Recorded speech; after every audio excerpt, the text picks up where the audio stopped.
واقعہ یہ کہ دیکھیے گا حضرت ابو ہریرہ رضی اللہ تعالیٰ عنہ سے ہے، قال ارسل ملک الموت الی موسیٰ علیہ الصلوۃ والسلام، ملک الموت کو تو موسیٰ علیہ السلام کے پاس بھیجا گیا، فلما جاءہ، جب آپ آ گئے تو سقہ فرجع الی ربی، تو حضرت موسیٰ علیہ الصلوۃ والسلام نے انہیں تھپڑ دے مارا تھا۔ یہ مختلف روایات آتی ہیں کہ ان کی آنکھ نکل گئی تھی، اس طرح کی تفصیل آتی ہے۔ پھر وہ جو ملک الموت ہے وہ اللہ کے پاس دوبارہ چلے گئے، فقال ارسلتنی الی عبد لا یرید الموت، انہوں نے پھر اللہ سے عرض کی تھی، اے اللہ آپ نے مجھے ایسے بندے کے پاس بھیج دیا ہے کہ مرنا چاہتا ہی نہیں۔ فرد اللہ علیہ عینہ، کہہ رہے اللہ نے ان کی دوبارہ آنکھ ٹھیک کر دی۔ وقال ارجع، پھر اللہ نے فرمایا کہ آپ دوبارہ چلے جائیں۔ فقل لہ یدہ علی متن ثور، کہ آپ جو ہے ایک جانور کے پیٹھ کے اوپر ہاتھ رکھ لیں، جتنے بھی اس میں بال آئیں گے اتنی آپ کی زندگی بڑھا دی جائے گی۔ تو آپ نے فرمایا ربی ثم ماذا، اس کے بعد کیا ہوگا؟ قال ثم الموت، پھر دوبارہ موت ہوگی۔ تو انہوں نے کہا فلان، تو ایسا کرے ابھی ہی کرے۔ فسأل اللہ، پھر آپ نے دعا کی، ان یدنیہ من الارض المقدس، اے اللہ مجھے فلاں جو مقدس زمین ہے اس کے قریب کر دے، میری وہاں روح قبض ہو۔ تو قال رسول اللہ صلی اللہ علیہ وسلم، تو اللہ کے نبی علیہ السلام نے فرمایا اگر ہم کاش وہاں ہوتے تو ہم تمہیں موسیٰ علیہ السلام کی وہ جگہ بھی دکھاتے جہاں مدفون ہیں۔ یہ ہے حدیث، تھوڑے تھوڑے مختلف الفاظ کے ساتھ دیگر کتب حدیث کے اندر بھی آتی ہے۔ اچھا، اس کے اندر ہوا یہ، دو طبقے علماء کرام کے بن گئے۔ کبھی کبھی ہوتا ہے کہ ہم یکدم انکار کی طرف چلے جاتے نا، او بھائی فضول واقعہ ہٹاؤ، لیکن ہم انڈائریکٹلی بھی قرآن کی بہت سی چیزوں کو رد کرتے چلے جاتے ہیں۔ لہذا یہ جو حدیث ہے اس کے متن پر اعتراض رہا ہے، وہ کیا ہے جو میں وہ بھی بتاتا ہوں، لیکن اس اعتراض کرنے سے پہلے چند بنیادی چیزیں سمجھنا ضروری ہے۔ وہ کیا ہے؟ اس کو یوں کہا جاتا ہے لطم موسیٰ، حضرت موسیٰ علیہ السلام کا جو تھپڑ مارنے والا واقعہ ہے۔ دو طرح کے علماء رہے ہیں، ایک نے تعبیر کی ہے، ایک نے رد کیا ہے۔ اچھا، بعض علماء ایسے بھی ہیں جو قبول کر لیتے ہیں بالکل، لیکن اس واقعے میں کوئی ہمیں ایسا مسئلہ نہیں لگ رہا۔ اچھا، وہ کیوں قبول کر رہے ہیں، تعویل بھی نہیں کرتے، تو وہ بھی سمجھا دیتا ہوں، لیکن وہ بات کمزور لگ جائے گی، خود ہی آپ کو پتہ چل جائے۔ اچھا، سب سے پہلے ہم قرآن پاک کو دیکھیں تو نمبر ایک، قرآن کیا اس بات کی نفی کرتا ہے کہ فرشتے انسانی روپ میں نبیوں کے پاس نہیں آئے؟ قرآن نفی نہیں کرتا، بلکہ نبیوں کے غیب نبیوں کے پاس، حضرت مریم رضی اللہ تعالیٰ عنہ کے پاس بھی قرآن ذکر کرتا ہے فَتَمَثَّلَ لَهَا بَشَرًا سَوِيًّا، کہ آپ کے پاس بھی انسانی اور بشر روپ کے اندر آئے تھے اللہ کے فرشتے۔ تو اس واقعے کے اندر غور کیجیے گا، پہلے ہم نقطے نکالتے ہیں۔ نمبر ایک فرشتہ آیا تھا انسانی روپ میں ملک الموت حضرت موسیٰ علیہ السلام کے پاس۔ تو فرشتوں کا انسانی روپ میں چلا جانا، قرآن اس کی تصدیق کرتا ہے یا اس بات کو رد کر دے؟ رد نہیں کر رہا۔ لہٰذا اس حدیث کے متن پہ آبجیکشن سے پہلے یہ ذہن میں ہونا چاہیے کہ اس کے اندر باتیں کتنی ایسی ہیں جو قرآن کی مطابقت کی، ٹھیک ہے؟ تو تمثل جسے کہتے ہیں، فرشتوں کا تمثل کرنا، قرآن اس کی نفی نہیں کرتا، پہلی بات ہو گئی۔ اچھا، دوسری بات یہ ہو گئی، حضرت موسیٰ علیہ السلام کے پاس فرشتے آ گئے، اور ممکن ہے تو موسیٰ علیہ السلام نے پہچانا نہیں، کیونکہ اگر پہچانا ہوتا کہ یہ فرشتے ہیں تو مارتے کیوں؟ وہ تو اللہ کا حکم ہی لے کے آئے ہوں گے نا۔ اچھا، کیا یہ بات ٹھیک ہے کہ ایک فرشتے آئیں اللہ کے نبی کے پاس اور اس وقتی طور پر اللہ کے نبی انہیں پہچانے نہ؟ یہ بات بھی قرآن کے خلاف نہیں جاتی۔ حضرت ابراہیم علیہ السلام والا واقعہ قرآن میں اگر دیکھیں گے، دو تین جگہوں پر ذکر ہوا ہے، میں مختصراً ذکر کرتا ہوں۔ آپ کے پاس فرشتے آئے تھے، حضرت لوط علیہ السلام کی قوم پر عذاب دینے بھی آئے تھے، اور اس کے علاوہ وہ حضرت ابراہیم علیہ السلام سے بھی ملاقات کرنے آئے، آپ کو بشارت بھی دی تھی آپ کی اولاد ہونے کی۔ اب جب حضرت ابراہیم علیہ السلام کے پاس فرشتے آئے تھے، قرآن اس واقعے کو ذکر کرتا ہے، وہ بشری روپ میں تھے، آپ نے ان کو گھر میں بٹھایا، ابراہیم علیہ السلام کو پتہ نہیں چلا یہ فرشتے ہیں، آپ نے ان کے لیے کھانے کا انتظام کیا، جا کر کے وہ بڑے کا گوشت پکوایا۔ اچھا، پکوا کے جس وقت سرو کیا ان کو، اب وہ کھا نہیں رہے ہیں بھائی، اتنی دور سے۔ اچھا، پہلے کیا ہوتا تھا کہ لمبے لمبے سفر ہوا کرتے، میں جہاں رہ رہا ہوں یہاں سے اگر کسی اور جگہ سے کوئی بندہ آئے گا، اس کا سفر ہی بتائے گا کہ اس کی تو حالت بالکل ٹائٹ ہوئی ہوگی، یہ دبا کے بھی کھانا بھی کھائے گا۔ اب وہ کھانا نہیں کھا رہے ہیں، کھانا کھانے سے منع کر رہے ہیں، پھر آپ کو محسوس ہوا کہ یہ کچھ الگ لوگ ہیں۔ پھر انہوں نے جب تعارف ابرا کروایا، پھر آپ کو پتہ چلا کہ ہاں اچھا، اللہ کے یہ رسول ہے، فرشتے ہیں جو ایک انسانی صورت کے اندر ہمارے پاس آئے۔ اس بات کو بھی قرآن رد نہیں کر رہا کہ ملائکہ آئے اللہ کے رسول کے پاس، اللہ کے نبی کے پاس، اور نبی وقتی طور پر نہ پہچانے، اس کی بھی قرآن تصدیق کر رہا ہے۔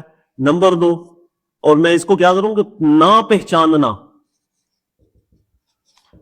تو اس واقعے کے اندر غور کریں, حضرت موسیٰ علیہ السلام کے پاس ملک الموت آتے ہیں انسانی روپ کے اندر, آپ نے پہچانا نہیں, اتنی بات بھی قرآن کے خلاف نہیں ہے.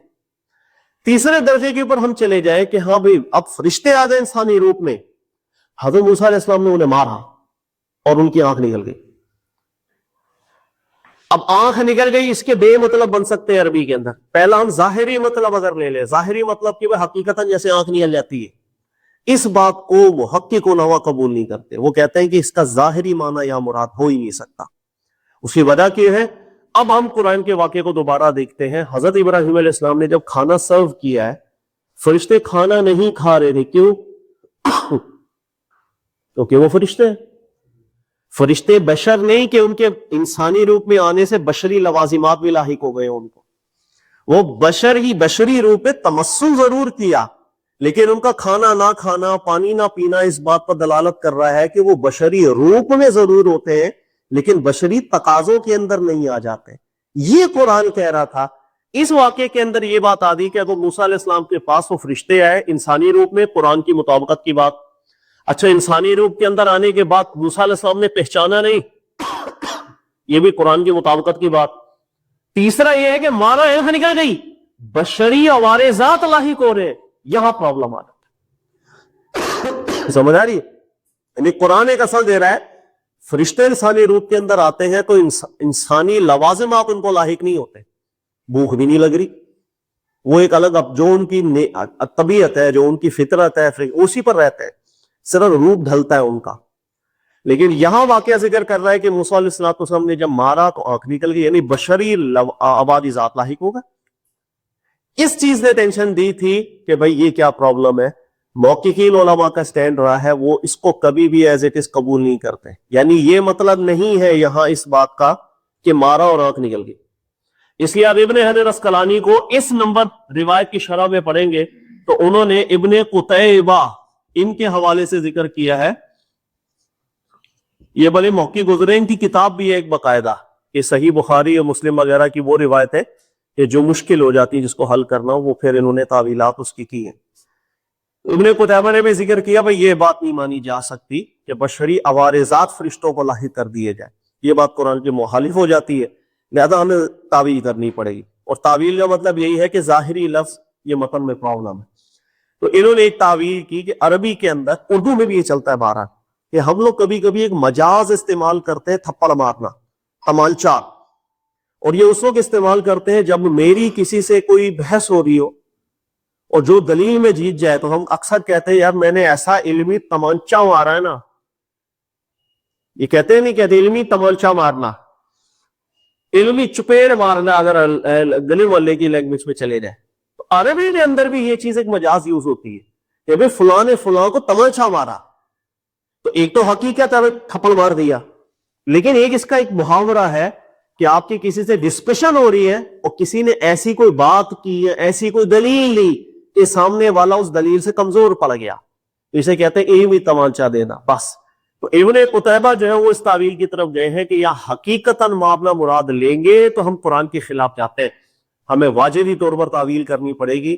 اور وہ یہ ہے کہ بھائی یہ کوئی آپ سے مکالمہ تھا فرشتے کے ساتھ, وہ انسانی روپ میں آیا تھا, موسیٰ علیہ السلام کو نہیں پتا چلا تھا کہ بھائی وہ فرشتے ہیں, تو ان سے کچھ مکالمہ ایسا ہوا تھا کہ وہ لاجواب ہو گئے سمپل. تو ابن قتیبہ گئے تعویل کی طرف. اچھا, کئی علماء ہیں انہوں نے بہت تحقیق کرنے کے بعد بتایا کہ پورا کا پورا واقعہ ایکچولی اسرائیلی روایات کا تھا جو بعد میں چلتے چلتے اللہ کے نبی علیہ السلام کے ساتھ منسوب ہو. پورے واقعے کو نہیں مانتے. ہاں, اس بات کی احتیاط بیان کرتے ہوئے کہ اس کے اندر یہ جو 2-3 چیزیں آ رہی ہیں جو قرآن کے مطابق, اس کا انکار نہ کر بیٹھنا, یہ ذہن میں رکھنا, یہ الگ چیز ہے. لیکن یہ جو واقعہ ہے یہ اصل میں ہوا, یہ کئی علماء کا سٹینڈ ہے کہ حضرت ابو ہریرہ جو تھے نا, ان کے کچھ دوست تھے جو اہل کتاب کے عالم بھی تھے, تو ان کی دوستی بھی تھی, آپس میں ایک دوسرے سے باتیں شیئر بھی کرتے تھے, وہ اسری روایات ان کو اسرائیلی روایات سنایا بھی کرتے. تو کئی دفعہ ایسا ہوتا تھا کہ ابو ہریرہ ہوں, حضرت عبداللہ ابن عباس ہوں یا دیگر کئی صحابہ, وہ لوگوں کو اسرائیلی بات سناتے اسرائیلی بات تھے, لیکن سامنے والے جنہوں نے سنا ہوتا تھا وہ اپنے دماغ سے یہ استدلال کرتے تھے، یار ہم نے صحابی سے بات سنی ہے تو صحابی تو یقیناً نبی سے سن کے ہی بتا رہے ہوں گے نا، تو وہ آگے کون یہ کر دیا کرتے تھے بلکہ اللہ کے نبی علیہ الصلوۃ والسلام نے ایسا فرمایا۔ اس لیے حضرت ابو ہریرہ رضی اللہ تعالیٰ عنہ، حضرت عبداللہ ابن عباس رضی اللہ تعالیٰ عنہ، اس کے علاوہ بھی چند نام ایسے ہیں کہ جن سے اسرائیلی روایات بہت زیادہ آ جاتی ہیں اور اس میں نسبت اللہ کے نبی علیہ السلام کی طرف ہو جاتی، لیکن تحقیق سے پتہ چلتا ہے کہ نہیں، یہ اسرائیلی مواد تھا جو بعد میں آگے جا کے سن کے لوگوں نے غلط نسبت نبی پاک علیہ السلام کی طرف کر دی۔ یہی وہ وجہ ہے کہ کئی لوگ حضرت ابو ہریرہ پر اعتراض کر دیتے ہیں، یار حضرت ابو ہریرہ کی کوئی روایت قبول نہ کرو کیونکہ ان کی بہت سی روایتیں اسرائیلی آ جاتی، تو یہ بلا وجہ کا اعتراض ہے۔ جہاں پر کوئی مسئلہ ہوتا ہے قرآن ریجیکٹ کرتا ہے، اس بات کو تو ہم رد کر دیں، اچھا ہے، لیکن جس بات کی قرآن تصدیق کرتا ہے ہم اس کو ریجیکٹ نہیں کر سکتے، چاہے وہ ابو ہریرہ کے نام سے ہو کسی اور نام سے۔ لہذا مطلق الرسول نہیں بنانا چاہیے ہمیں کہ بھائی ابو ہریرہ کی کوئی بھی روایت قبول نہ کرو، بھائی جس کی قرآن تصدیق کر رہا ہوگا وہ کیوں نہ قبول کرو، وہ تو مطلب ہے میں قرآن بھی رد کر رہا ہوں۔ اس لیے دو بات ٹھیک ہے، جہاں آبجیکشن آئے گا وہاں آبجیکشن کر دیں گے، خلاص۔ تو یہ جو حدیث ہے میں نے آپ کو بتایا کہ اس میں ایک تو تعویل کی رائے، ایک رد کی رائے۔ اچھا، کچھ علماء ایز اٹ از قبول بھی کر دیتے ہیں لیکن وہ بات بہت کمزور ہے۔ مثلا جیسے شیخ ناصر الدین البانی صاحب، حالانکہ اچھے عالم ہے، بڑے عالم ہے، لیکن غلطی سے پاک تو انسان نہیں ہوتا، تو انہوں نے ایکچولی اس حدیث کو بالکل ٹھیک، انہوں نے کہا مجھے تو کوئی مسئلہ نہیں لگ رہا۔ اور مسئلہ کیوں نہیں لگا؟ بھائی بشر بن کے فرشتے آئے ہوئے تھے، تو جب بشر بن کر آئے ہیں تو کوئی ایسا کام سزا ہو گیا کہ اللہ کے نبی نے ان کو سزا دی، ختم ہو گئی بات، اس میں کون سی بات بعید ہے؟ تو ان کی توجہ اس جانب نہیں گئی کہ قرآن ایک اصل بیان کر رہا ہے کہ فرشتے انسانی روپ میں جب آتے تو ہیں، بشری عوارضات کے ساتھ نہیں آتے۔ ایک واقعہ ابراہیم علیہ السلام کا میں نے بتایا، ایک اور واقعہ اس پہ بھی غور کریں آپ، سورہ مریم کے اندر، بیٹا اندر قرآن پاک ہے، سورہ حضرت مریم رضی اللہ تعالیٰ عنہ کے پاس بھی فرشتے آئے تھے، فتمثل لها بشرا سویا۔ اس واقعے کو غور سے پڑھیں، فرشتے آ گئے انسانی روپ میں اور سامنے کون ہے؟ ایک خاتون، اور جوان خاتون۔ فوراً انہوں نے کیا ذکر کیا تھا؟ اعوذ باللہ منک ان کنت تقیا، اللہ کی پناہ، میرے سامنے غیر مرد کیسے آ گیا؟ پھر انہوں نے ذکر کیا میں آیا ہوں لأہب لک غلاما زکیا، میں اللہ کے حکم سے آیا ہوں، انا رسول ربک لأہب لک غلاما زکیا، میں اللہ کا پیغام لے کر آیا ہوں تاکہ آپ کے یہاں ایک بچہ ہوگا۔ اب تھوڑا غور کریں آپ، اگر فرشتوں کو انسانی روپ میں آنے کے بعد بشری عوارضات لاحق ہو جائے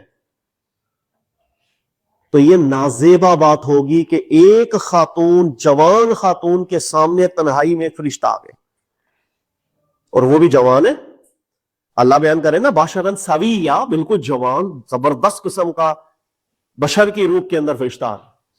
اگر کوئی انسانی روپ میں آنے کے بعد عوارضات بھی انسانی لاحق ہو جائے، یعنی عورت کو دیکھ کے وہ فیلنگ ہو رہی ہے جو مجھے ہوتی ہے، تو پرابلم ہے۔ یہ تو تنہائی کے اندر ایک عورت کے سامنے آ جانا اور بشری روپ میں آ جانا اور کہنا میں آپ کو بچہ دینے آ رہا ہوں، اللہ کا حکم ہے کہ آپ کو بچہ دینا ہے، اور پھر وہ لفق کی بھی کرو تو پرابلم ہے۔ یہ تنہائی مرد عورت کے مرا دین پسند تو نہیں کرتا۔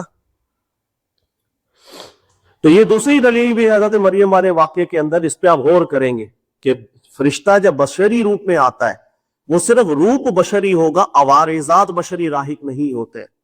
اسی طرح ابراہیم علیہ السلام والے واقعے سے بھی ایک اصل سمجھی جاتی، تو اس طرح توجہ نہیں گئی ناصر الدین البانی صاحب کی، لہٰذا وہ پھر اس کو ٹھیک کہہ کے چلے گئے۔ اجتہاد ہے، تحقیق ہے، کسی کا ذہن چلا جائے ٹھیک ہونے کی طرف، اللہ ثواب دے، لیکن حق بات یہ ہے کہ یہ روایت قبول نہیں کی جا سکتی۔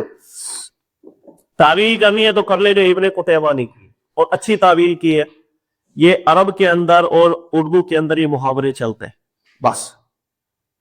مزید اعتراضات بھی ہے اس روایت میں، مثال کے طور پر دیکھیں حضرت موسیٰ علیہ السلام کے بعد ملک الموت آ رہے، آپ نے مارا، آنکھ نکل گئی، اور فرشتے نے جا کے اللہ سے کیا کہا؟ اللہ تو نے مجھے ایسے بندے کے بعد بھیج دیا ہے لا یرید الموت، جو مرنا ہی نہیں چاہتا۔ یہ بات موسیٰ علیہ السلام نے تو کی نہیں تھی۔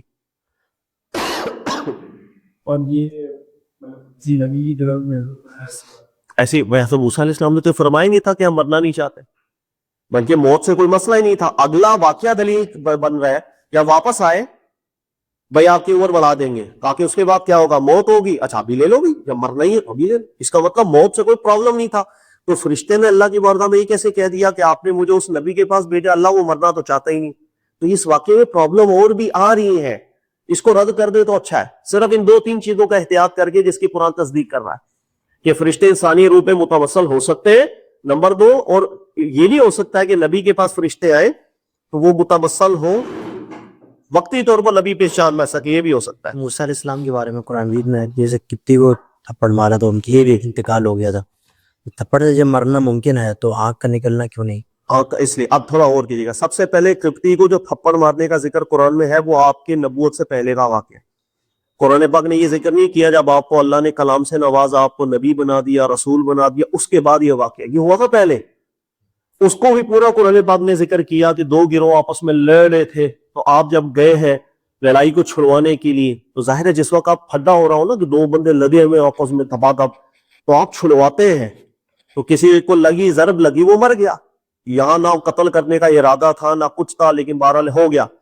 لیکن یہ واقعہ اس وقت جب آپ نبی نہیں تھے, جب آپ رسول نہیں تھے.